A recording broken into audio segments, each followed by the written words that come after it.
Tari Suramadu adalah sebuah tarian tradisional yang terinspirasi oleh keindahan dan simbolisme jembatan Suramadu atau Surabaya Madura yang menghubungkan Pulau Jawa dengan Pulau Madura di Indonesia. Tarian ini menggambarkan perjalanan dan semangat persatuan antara kedua pulau yang sebelumnya terpisah oleh lautan. Melalui gerakan yang elegan dan dinamis, tari Suramadu menampilkan kekuatan, kebersamaan, dan harapan untuk masa depan yang lebih baik bagi masyarakat Surabaya dan Madura. Tari ini dibawakan dengan latar belakang musik tradisional dan irama yang menggambarkan suasana alam, serta perasaan kegembiraan dan kepercayaan diri. Para penari mengenakan kostum yang kaya akan nuansa warna biru dan merah, mencerminkan warna jembatan tersebut, dan mereka bergerak dengan lincah serta harmonis, seolah melambangkan aliran sungai yang menghubungkan dua dunia yang berbeda.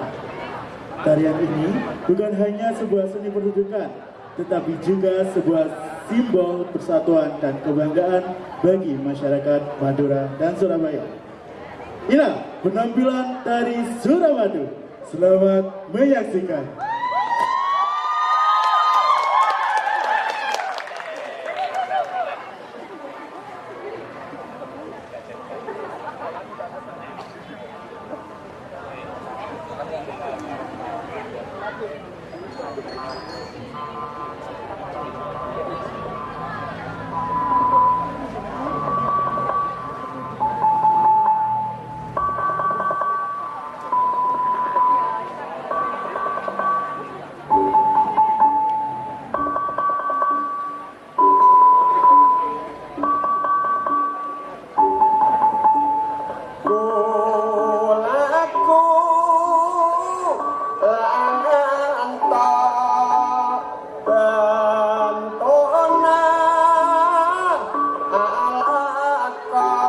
Satu jen kasiangan rejeki pasti elang, satu jen wong pasengkat nasibna mesti siap.